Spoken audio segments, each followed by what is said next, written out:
All right, so this is my teacher toolkit for 397A, Ava Linseth, fall 24. So we open it up and this is the table of contents. It has what each different item is within the toolkit, and it's color coded based off of the folder dividers that I have. It's kind of broken up into sections. So this one is phonics, this one is vocab, these are informational texts, this is graphic organizers, these are for supporting comprehension. Also supporting comprehension, and these are kind of some miscellaneous items that I found helpful. I had my EFA flannel board in there as well as my reflection. So let's get into the toolkit. So I started off by doing a hand heart map. I would open this up at the beginning of the semester. For my reflection, I said, this is something I plan to implement in my classroom for any age range or ability. This is a great relationship building activity and a getting to know you activity. An exercise like this gives you good insight as to what your students like or are interested in outside of school. By doing this, you can also incorporate students' interests into the curriculum to get better student buy-in or engagement. It is a visual way for students to explore and express deeply personal thoughts, feelings, memories, and experiences, allowing individuals to connect to their own identities and generate creative thoughts. So I thought this was a really good step-by-step task analysis. It had some examples of what it looks like. This is a reference. And then we will get into the first section. I wanted to include this in my toolkit. It's, defines a phoneme, a vowel. I said that it was a point of reference. It has all 44 English phonemes. At the end of it, it has additional resources for students with dyslexia. It says, the sound of each word. It has a visual, includes the common spelling. I thought this was just a good teacher reference, for me to touch up on my skills of what a phoneme is. There's some digraphs, short vowels, long vowels, which I thought was really, really helpful. It includes tricky digraphs and R-controlled vowels. I just thought this was a really nice organized spreadsheet. Then I included some consonant and vowel letter combinations. I like the way that this is organized. It's really clear. It makes sense to me. I'm going to go ahead and read my reflection. For phonics instruction. This is one of the most important components of my entire toolkit. I really want to make sure that my understanding of phonics is solid when it is time for me to enter the classroom. I found it to be a bit overwhelming this semester, especially with the added element of this being an online class. I want to do everything in my power to make sure that I know my skills inside and out before I teach phonics content to my students. I know that there will still be a few items and definitions that I struggle with, so by incorporating this phonics infographic and curating my resources will generate a starting point of reference for me. So it's got all of the information that we learned about, consonant blends, stuff like that. This is a syllable type chart. It has close, vowel consonant, open, vowel team, R-controlled, consonant, leftovers. This is from Reading Rockets. I just thought this was a nice graphic organizer of all the types for me to refer to, especially when it comes to teaching the types. I like that the definitions are clear and concise for students. It's a good graphic organizer. It provides examples and it shows syllable division and examples of that for all the different types. So I thought that was really helpful. We have some more syllable division rules. I thought that this could be a nice poster to have in the classroom for students to reference, so I included it in my toolkit. I also did a little phonics vocab, quick definition for me to refer to. Again, I really like that these are clear and concise definitions for students to learn what these concepts are. This is a phonics decoding toolkit. I chose it because it provides teachers with the strategies able to support their students, how to kind of use it, stuff like that. I chose it because it includes activities, decoding strategies, prompts, tips on how to teach syntax. The columns that are on this page is to what will be most beneficial for students according to their current reading stage that they're in.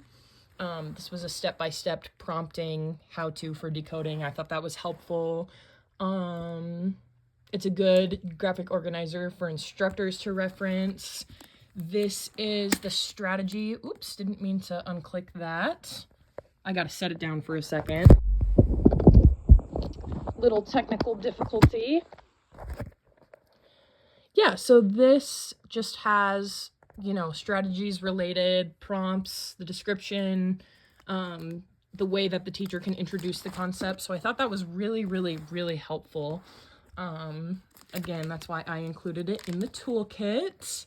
And then this is decoding tips for students. I thought it would maybe be a nice poster in the classroom someday, so that's why I decided to go ahead and include that one. This is a really great resource that I found from the Children's Literacy Initiative. It is small group differentiated word study instruction. So it includes a bunch of different activities that you can introduce to your students. You know, having a differentiated classroom is something that's going to be really important to me. So I thought that this was a really, really helpful resource. Yeah, and I included in my little sticky note that it's important for teachers to differentiate for all of their students' abilities. This is a little center activity graphic organizer. I love the idea of doing centers in my classroom. This is just a little cheat sheet of all of the phonological and phonemic awareness skills that we covered throughout this semester. I included this just because it's a quick point of reference for me. I like the way that this is organized. I can refer to this whenever I'm teaching these concepts to my students. This is an eloquent box, and I thought it was really eloquent box. Gosh, that's hard to say. And so this is for students to trace their fingers along. I did a short example with the CVC word fox. So I would teach it to students by going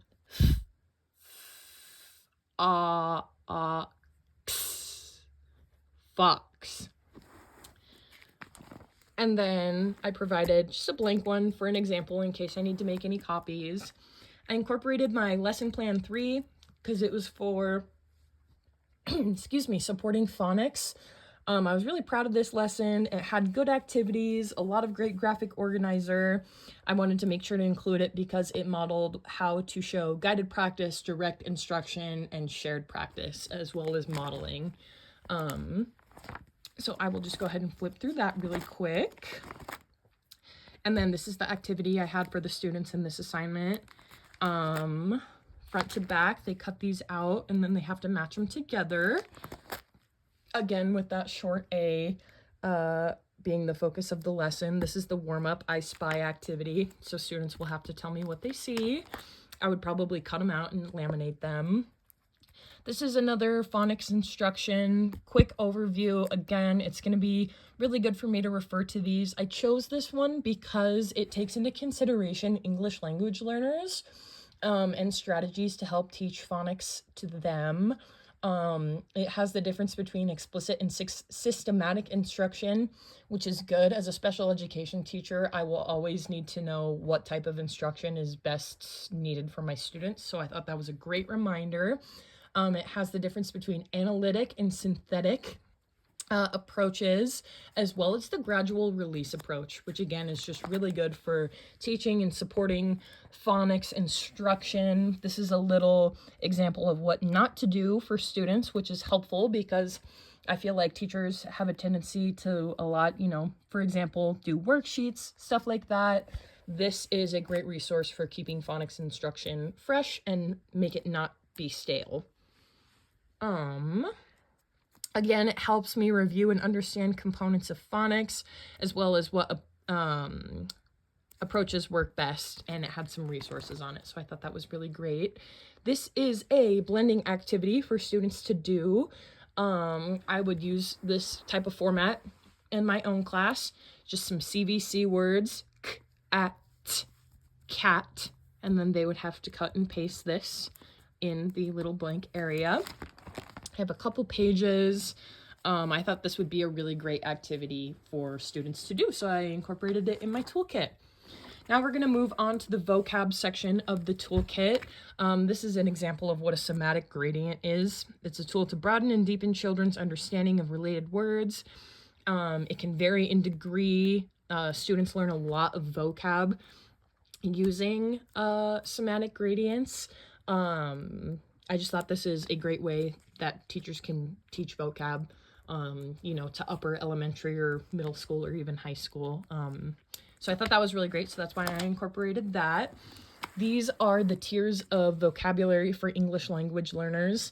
Again, I wanted to incorporate this because especially in today's day and age, students, has been an increase in English language learners in the classroom.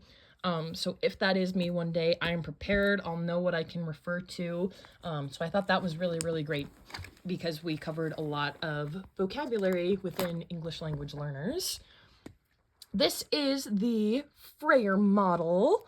I thought that this was really, really great because it's a way, again, where you can teach vocabulary. I have a reflection for the other side. It just looks like I placed it in the wrong spot, so I apologize about that. I'll just go ahead and read that for you really quick, actually. I wanted to have resources in this section because vocabulary is so important, especially when interacting with younger elementary students. Their vocabularies are growing daily. I incorporated some photos for reference as well as activities to teach vocab. I remember more so in secondary school when learning vocab became boring. I do not want my students to feel that way while I am teaching, so it is essential that I stay up to date on the latest engagement styles, games, activities, etc. So this was a good example of a word wall that I found. This was an example of a phonics word wall. It has good organization. It's easy to look at, interact with. The only thing I would change about this is I would probably include some sort of visual on mine, maybe like a picture to go alongside with the words. These were some multisensory vocabulary and phonics activities, which I thought were really, really great. Again, I always want to be able to mix things up along in my classroom, so I thought these were really, really great. Dictating a word using touch and spell, organize the spelling around the vowel letter, assign a gesture to the different double vowel sounds. So I thought that was really, really great. This is an example of a word wall. So there's some pictures on here of what a just traditional word wall looks like. This is a sound word wall. Again, I chose these because, again, you're gonna end up needing to use different strategies in your classroom. What worked for one group may not work for the other. So I wanted to have lots of different examples of these. A modified sound wall, a word study wall. I thought that this one was really, really great. And again, just some more examples of different types of word walls. There's really no wrong way that you can do it, but it's good to know that there is a lot of variety. This is just a rubric for word walls. I wanted to include that to make sure that I have everything that I need. This will help me in my professional development. It will make sure that my word walls are thorough, my students are understanding, so it's a little guideline for me. This is just another example of a word wall. I really like this one. It's related to a unit. It has all the visuals, so I really, really like the idea of doing something like this. That brings us to our next section about informational text. This is my second lesson plan. I had so much fun teaching this lesson. The activity was super successful. It has a lot of components to help with student engagement. And I really, really liked that it had a lot of good discussion, questioning techniques in it. So I made sure to go ahead and include that in my toolkit. And then just flip through it really quick. That's what the students made for their little project. This was the graphic organizer that I used for supporting comprehension of informational texts. Supporting idea, main idea. This was really a hit for the littles. I think this would be really, really great, honestly, at all ages, but I think the concept for it makes, you know, choosing the main idea and supporting details a little bit easier for kids to understand. And again, this is just another format of a main idea and detail graphic organizer. These are some, it's a reading list of informational text for kindergarten through 6th grade. It will help me generate specific lesson ideas, specific texts for specific skills that are covered. It will help me generate a starting point, and it'll also be able to reduce prep time for me when searching for age-appropriate materials. So I really like that this had also standards, strategies, skills, etc.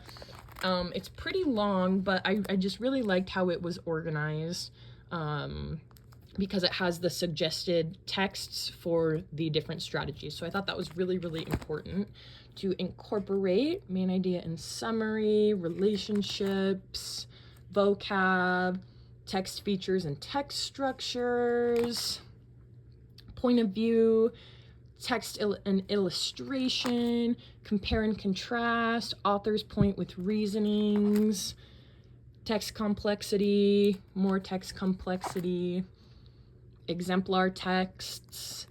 Really, really great. I love how they're divided by age groups as well. I think that's really, really helpful. Again, just a really great resource, great starting point for me. So I really wanted to make sure to include that in my toolkit. This brings us to our next section. This is the section about graphic organizers. I'm going to be a special education teacher, and so graphic organizers are a must in my classroom. The next 9 pages are different forms of graphic organizers. These are essential for students in general, but also students with significant learning disabilities. So that's a really, really great resource. Just a typical Venn diagram graphic organizer. There's a blank one in here. I'll go ahead and read my reflection about graphic organizers. It is essential for me to provide my special education students with adequate organizational tools to aid in their learning process. Over the semester, I have seen many distinct types of graphic organizers. Graphic organizers in ELA instruction will make the learning process run smoothly and help students organize their work. I wanted to ensure that my toolkit had diverse types of graphic organizers. Each student in my classroom is going to learn differently. I need to provide students with a variety of materials that best suit their academic needs. This is a story map. If, you know, in your class you're working on beginning, middle, and end. This was a really great one that I found from Reading Rockets. A chain of events, first, next, then, finally, if you are working on identifying the sequence of a story. Here's a really good cause and effect graphic organizer. I like that it has specific prompting questions. So I thought that would be great for younger kids. This is a concept map if you're working on, you know, text with a little bit more complicated features. This is probably for older kids, but I really like how this one looks. And again, left a blank one in case I needed to make any sort of copies of it in the future. Here is a graphic organizer that I found for story frames that answer particular questions about the text. Where does the story take place? Who are the main characters? What happened first? What happened next? And how did it end? So I thought that one was really helpful. This is a graphic organizer for comprehension, another chain of events. This is an example one, and then this is a blank one. Here is a writing mnemonic that I found. It's POW plus tree, so POW tree, where you pick your topic, organize your ideas, and write more. And then tree is a component for generating writing ideas. So it's what your topic sentence is, 3 or more reasons that the student believes that, how to end the writing that the student is doing, and then they examine to see if they have all their parts. So these are typically paired with an instructional strategy, and then students will memorize the mnemonic from there. Again, this is a fabulous resource, so that's why I wanted to include it. Here's a little blank graphic organizer that I could give my students. Here is The POW acronym can also be paired with POW Tide. So these are just two parts of the same thing. So I wanted to include both. Again, there's more lines on this so students could have a little bit more space to write down their ideas, organize their thoughts, all that good stuff. This is just a quick visual of explaining what POW Tide is. I would probably have this in my classroom for students to refer to, so I thought that was really great. The elements of fluency, I just wanted to make sure that I'm checking all my boxes. I like the way that it's color-coded. It will help me understand what criteria I need to make sure that my kids are having so that they are in fact fluent, or that they're meeting the criteria for fluency. This was one of the best resources that I found. These are strategies for daily fluency practice. So there's chorale reading, echo reading, closed reading, partner reading, reader's theater, poetry reading, and repeated reading. And there's a description of what all they are. I thought this was awesome because, again, I think teachers have a tendency to kind of get comfortable in their ways. And this is a great way to switch up classroom instruction for fluency, make it fun and exciting for your students, which I don't think teachers can do enough. So I really, really love this resource. This is my Reader's Theater lesson comprehension lesson plan. I really, really like this. This lesson was really successful. The kids seemed to love it, so I wanted to have a good example to refer to if I ever wanted to do something like this again in the future someday. We're gonna flip through it really quick. My reflection. This is the script that I used, Moose's Loose Tooth. I found a ton of free Reader's Theater resources that are out there, so I won't have a problem picking out stuff like that. This is the fluency rubric that we use. This is what I'll use to probably score my students or use something similar to this. I just wanted to incorporate this in my toolkit so I could, you know, have something to reference, and then maybe I could tweak it to my own when it's time for me to embark in my own classroom. This was a reciprocal teaching questionnaire. I really, really liked that there's different strategies, so I went ahead and highlighted those. This is a great tool. These are questions that I can ask students. I could give these out as little reference sheets if a student has particular difficulty in some of these areas or one or more. So I thought that was really, really great. I think it also has good example questions that I can use to facilitate class discussions.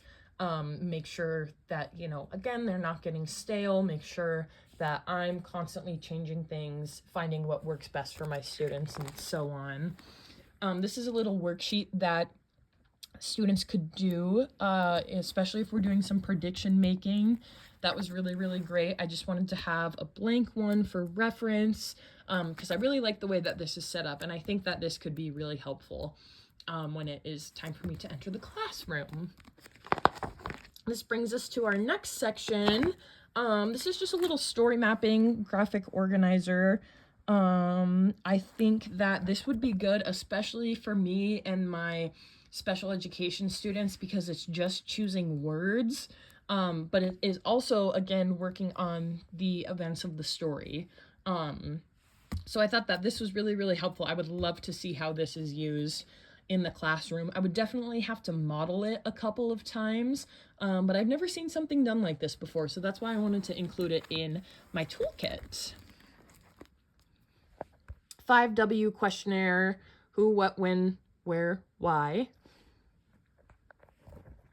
This is my first lesson plan. It's going to be supporting the comprehension of fictional texts. This will be used for me in my professional development to be able to refer back to this. The format for this assignment was really successful. I can differentiate it and scaffold it to all ages, abilities, etc. The wordless picture book was a really good comprehension tool. I found this to be really successful. So again, I went ahead and incorporated that into my toolkit. We'll just flip through that really quick. I highlighted areas which I paused the activity. That was really helpful for me so I could refer to it. My reflection here. This was a tool that I found that students can use. They could use this as a reference during the process of implementing an instructional strategy. It has summarizing, predictions, visualizing, questions, and clarification. So I think I would just go ahead and cut these, give each of them to students. I went and highlighted some questions in there that they could refer to. I like that it covers different skills for different strategies, and it's a good idea for students to refer to. I could also use this for myself, actually. When teaching these concepts, it would even be a good thing for me to refer to. Then I went ahead and included the writing rope. This was at the beginning of the semester. I did just want to include some writing strategies, and this is more so for me to refer to, again, for my own professional development. I like that it has different components within the different layers of the skilled writing areas. It's color-coded, it's easy for me to refer to, so again, wanted to include that into my toolkit. And then that brings us to my last section of my toolkit. This is my EFA flannel storyboard. I will go ahead and go through those reflections. It is critical for me as a future Montana educator to be well-versed in the essential EFA understandings. We need to teach students with appropriate cultural responsiveness. A lesson like this is a wonderful way to get elementary students to interact with EFA practices and essential understandings. I, as a Montana educator, will always need to stay up to date with IEFA as well as my professional development. I will frequent the Montana OPI website and check my school for resources and opportunities to further my own understanding of EFA. It is important that we teachers stay diligent about being culturally responsive and ensuring that our Native American students feel that they are being well represented in the curriculum, and ensure that our non-Native American students are practicing being culturally responsive to the curriculum.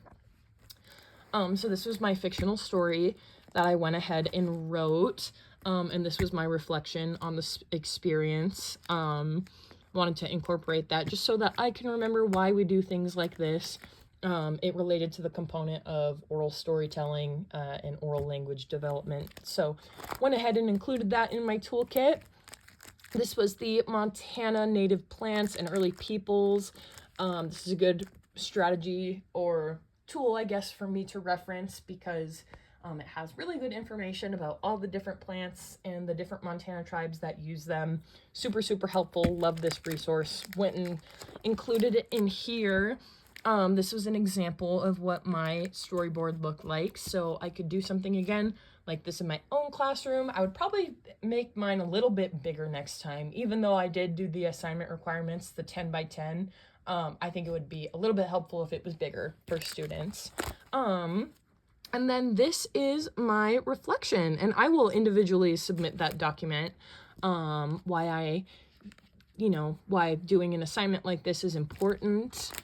So I made sure to go ahead and incorporate that, and that was my teacher toolkit. Thank you for the great semester, and I really learned a lot.